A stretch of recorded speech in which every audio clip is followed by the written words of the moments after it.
আসসালামু আলাইকুম প্রিয় দর্শক, সামনে নির্বাচন এবং এই নির্বাচনে একটা গুরুত্বপূর্ণ, আমি কয়েকদিন আগেও বলেছিলাম, কিন্তু কয়েকদিন আগেও আমারই একটা কন্টেন্টে বলেছিলাম যে আগামী নির্বাচনে আওয়ামী লীগ থাকছে না, এরকমই বোঝা যাচ্ছে যতটুকু যা বুঝতে পারছি। কিন্তু ইন্টারেস্টিং হচ্ছে আগামী নির্বাচনটা নিয়ন্ত্রণ করবে আওয়ামী লীগ।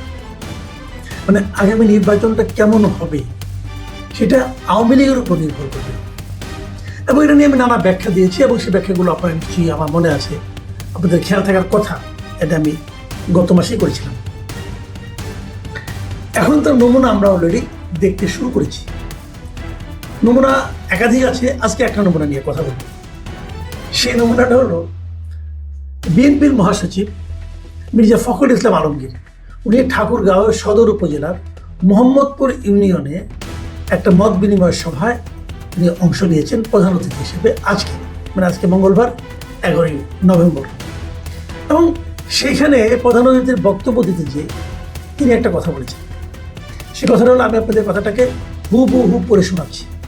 তিনি বলেছেন, আমরা প্রতিহিংসা ও প্রতিশোধের রাজনীতি করতে চাই না। আওয়ামী লীগ যেভাবে নির্বিচারে মামলা করেছে, আমরা সে পথে হাঁটতে চাই না। বরং আওয়ামী লীগের বিরুদ্ধে যত মামলা আছে সবগুলোই আমরা তুলে নেব। দেখুন, এখানে 3টা সেন্টেন্স। প্রথম দুটো খুব ভালো, তৃতীয়টা এটা ভালো কি মন্দ সে আলোচনায় যাওয়ার আগে এটা যে বিতর্কিত সেটা প্রায় নিশ্চয়ই বুঝতে পারছেন।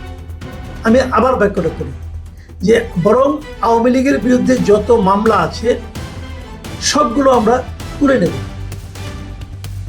এখন এটা পরে আপনার কাছে অবিশ্বাস্য ঠেকতে পারে যে বিএনপি আওয়ামী লীগের বিরুদ্ধে 5ই আগস্টের পরে, গত বছরের 5ই আগস্টের পরে আওয়ামী লীগের বিরুদ্ধে যত মামলা হয়েছে, যত মামলা, এর মধ্যে অনেক হয়রানিমূলক মামলা আছে, অনেক আছে, যত মামলা আছে সেই মামলাগুলোর 90%-এরও বেশি মামলার বাদী হচ্ছে বিএনপি অথবা যুবদল অথবা ছাত্রদল অথবা স্বেচ্ছাসেবক দলের কোনো না কোনো নেতা বা কর্মী। এতে কোনোই সন্দেহ নেই। তো আওয়ামী লীগ বিভিন্ন মামলা বাণিজ্যের কারণে, যাদের মামলা বাণিজ্যের কারণে এত কষ্ট করেছে, এত হয়রানির মধ্যে আছে, অনেকে বাড়িতে থাকতে পারে না, দৌড়ের উপর আছে, সেই দলটার এই মহাসচিব বলছে যে তিনি সব হয়রানিমূলক মামলাগুলো, হয়রানিমূলক বলেননি, বলেছে আওয়ামী লীগের বিরুদ্ধে যত মামলা আছে সব মামলা ওনারা উঠিয়ে নেবেন। সত্যি একটু অবিশ্বাস্য লাগে না? কি লাগে? আমার লেগেছিল বলে আমি কয়েকটা আপনার মিডিয়া চেক করলাম এবং আমি দেখলাম প্রথমে ওই ভিডিওটা পাওয়া যায়।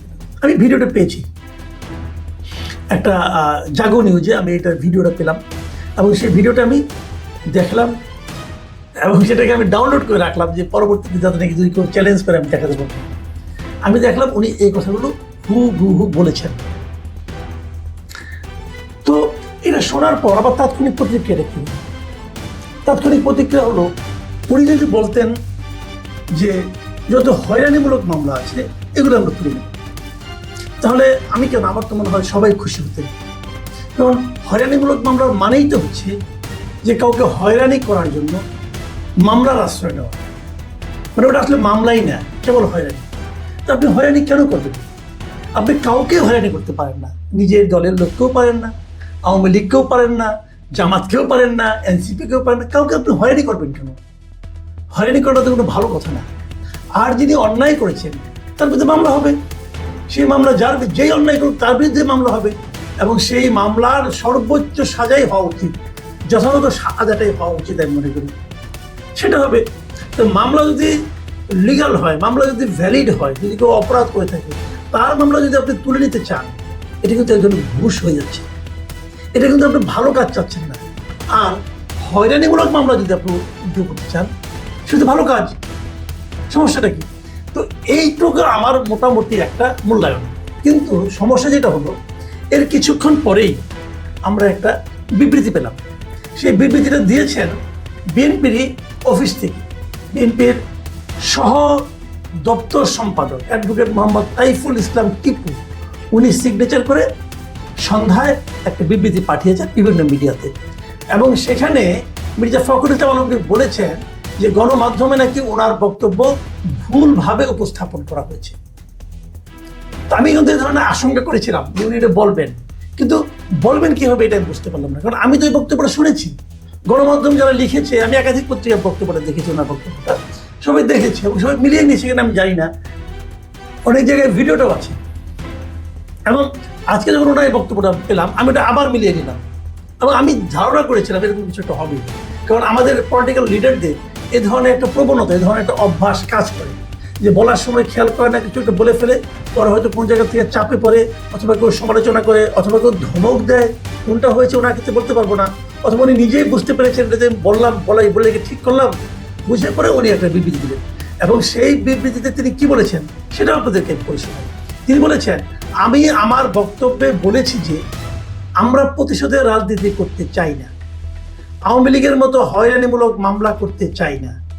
আমি আমার দেওয়া বক্তব্যে আরও বলেছি যে এই ইউনিয়নে হয়রানিমূলক কোনো মামলা হলে আমরা তুলে নেব, কিন্তু দেশব্যাপী হয়রানিমূলক মামলা দায়ের কিংবা মামলা তুলে নেওয়ার বিষয়ে আমি কোনো বক্তব্য দিইনি। এটা হলো ওনার নতুন ব্যাখ্যা, মানে ওনার আগের দেওয়া বক্তব্যটাকে উনি এক্সপ্লেইন করে এটা বলতে চেয়েছেন। কিন্তু এইটা যিনি যা বলেছেন এটা কিন্তু উনি উচ্চারণ করেননি ভাই। আমি মির্জা ফখরুল ইসলাম আলমগীর আপনাকেই বলছি, আপনি ভিডিওটা আরেকবার দেখেন, আপনি কি বলেছেন। আপনি যা বলেননি হয়তো আপনি এটা বলতে চেয়েছেন, হতে পারে এমন, কিন্তু অনেক সময় এমন হয় যে আমি বলতে চেয়েছি কিন্তু পরে বলা হয়নি, অথবা অন্যভাবে বলে ফেলেছি, উচ্চারণে একটু ঝামেলা ছিল, হতেই পারে। সবচেয়ে ভালো কি ক্ষমা চান যে আমি এটা বলিনি, অথবা যেটা আমি বলেছি এটা আমি বলতে চাইনি, মুখ দিয়ে বেরিয়ে গেছে হলো। কিন্তু আপনি যে ব্যাখ্যা দিলেন, এই ব্যাখ্যা দিয়ে বিষয়টাকে কিন্তু আপনি আরো আউলাইয়া ফেলেছেন ভাই, সিম্পলি আউলাইয়া ফেলেছেন, লেজে কুপড়ে করে ফেলেছেন। আমি আপনাকে বলি কেন, যে কথা আপনি ব্যাখ্যাটা দিয়েছেন খুব তাড়াহুড়োকে ব্যাখ্যা দিয়েছেন, তো কে ড্রাফট করেছে আমি জানি না, এখানেও কিছু ঝামেলা কিন্তু আছে। যেমন ধরেন আপনি বলেছেন যে আওয়ামী লীগের মতো হয়রানিমূলক মামলা করতে চাই না, এর অর্থ কি? এর অর্থ কি আপনারা কখনোই আওয়ামী লীগের মতো হয়রানিমূলক মামলা করতে চান না? গত বছর 5 আগস্টের পরে কি কোনো হয়রানিমূলক মামলা বিএনপির নেতাকর্মীরা করে নাই? বলেন করছে কিনা? করে নাই? নাকি আপনি বলতে যাচ্ছেন যা করছে আর নতুন করে করতে চাই? এই তো বলতে পারেন যে এখন থেকে আর আমরা কোনো রকম হয়রানিমূলক মামলা করতে চাই না, হতে পারে এটা। তাহলে আমার প্রশ্ন হলো, ভাইরে এখন আর নতুন করে কি মামলা করবেন? বাকি আছে কেউ? বাংলাদেশের কোনো একটা উপজেলায় আওয়ামী লীগের কোনো নেতাকর্মীর বিরুদ্ধে হয়রানিমূলক মামলা করা কি বাকি আছে? বাকি তো নেই। এই মামলাগুলো আওয়ামী লীগের আমলে আপনাদের বিরুদ্ধে হতো, এরকম হয়রানিমূলক মামলা আপনারা দৌড়ের উপর থাকতেন। এখন সেই মামলাগুলো আওয়ামী লীগ করেছিল 15 বছরে, আপনাদের দলের নেতাকর্মীরা যারা তৃণমূলে থাকে ওনারা আল্লাহ রহমতে 1 বছরে সেই কাজগুলো করে ফেলছে। আওয়ামী লীগের নেতাকর্মী, ইউনিয়ন পর্যায়ে কোনো নেতাকর্মী কোনো এলাকায় নিজের বাড়িতে থাকতে পারে? 2-1টা ব্যতিক্রম থাকতে পারে, আমি জানি না, কিন্তু সবাই তো দলের উপরে আছে, মামলার কারণে আছে। বিএনপির লোকজন মামলা দিয়েছে, পুলিশ যে টাকা খাচ্ছে, বিএনপির লোকজনও টাকা খাচ্ছে, টাকা খেয়ে মামলা থেকে নাম ঢুকাচ্ছে, নাম বের করতেছে, এর বাড়ি দখল করতেছে, এর ওটা দখল করতে। এরকম উদাহরণ আমার জীবনেও অনেক আছে ভাই, আমি নিজেও জানি অনেক কিছু জানি। অস্বীকার করতে পারবেন? যদি পরে কখনো চ্যালেঞ্জ করেন আমি দেখাই দেব যে কিভাবে দখল দায়িত্ব চলছে। তো এগুলো তো চলছে, তাহলে কিছু তার বাকি নাই। তার মানে আপনি বলতে যাচ্ছেন আগে যা করছেন আর করবেন না, এটা নাকি আওয়ামী লীগের আমলে যাওয়া সেরকম আপনারা করতে চান না? তার মানে নাকি যেগুলি করে ফেলেছেন সেগুলি কি হবে? এটা একটা প্রশ্ন। আবার কি বলেছেন? আপনি বলেছেন যে এই ইউনিয়নে কোনো হয়রানিমূলক মামলা হলে আমরা তুলে নেব, এগুলো আপনার ব্যাখ্যা কিন্তু মাথায় রেখেন ভাই। আবার আমার মনে হয় আপনাকে আরেকটা ব্যাখ্যা দিতে হতে পারে। তা আপনি যদি এই ইউনিয়নে মামলাগুলো তুলে নেন তাহলে অন্য জায়গায় তুলবেন না কেন? আপনি কেবল একটা ইউনিয়নের দায়িত্ব নিচ্ছেন কেন?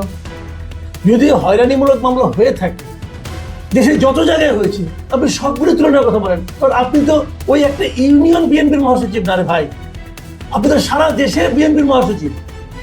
তো আপনি কেবল একটা ইউনিয়নের দায়িত্ব নিচ্ছেন কেন?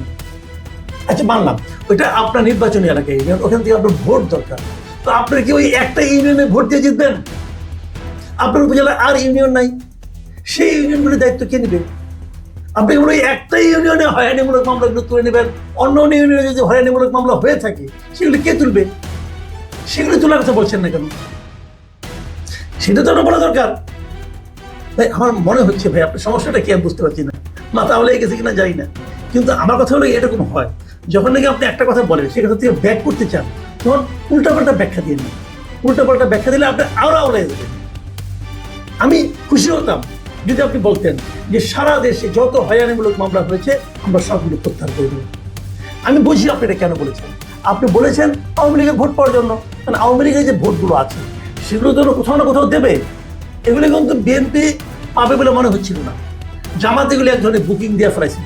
এখন আওয়ামী লীগের লোকজন যে মামলা মোকদ্দমা করছে জামাত তাদেরকে রক্ষা করার চেষ্টা করছে, কাজে তাদের কিন্তু জামাতের প্রতি এক ধরনের সিম্প্যাথিক কাজ করা শুরু করেছে। তার বিপরীতে আপনি যদি এই ধরনের এই স্টেপটা নিয়ে থাকতেন, যদি নিতে পারতেন যে আমি কোনো হয়রানিমূলক মামলা করবো না, আমরা উঠেই নেবো সব কিছু আছে, তাহলে কিন্তু আপনারা ভালো করতেন, আপনাদের রেজাল্ট ভালো হতো, আপনারা লোকদের ভোটগুলি পেতেন। জামাত তাদেরকে হয়তো বা সাপোর্ট দিয়েছে কিন্তু মামলা তোলার ক্ষেত্রে কোনো রকম তদবির করে নাই। আর আপনি যদি মামলাগুলি তুলে নেওয়ার কথা বলতেন, মানে হয়রানিমূলক মামলা, কিন্তু আমি বলছি, আবার বলছি যে জেনুইন মামলা তোলার জন্য আমি বলছি, যেগুলি হয়রানিমূলক মামলা আপনারা জানেন কোনগুলি হয়রানিমূলক মামলা, যদি উঠাই নিতেন আপনাদের ভোট বাড়ত। কিন্তু সেটা উঠাই নিতে চেয়েও আপনি আবার কথাটাকে ঘোরাতে হচ্ছে, আবার বলতে হচ্ছে এই ইউনিয়নের, আপনার উপজেলাতেও না, আপনার নির্বাচনী এলাকাতেও না, সারা দেশে তো নাই।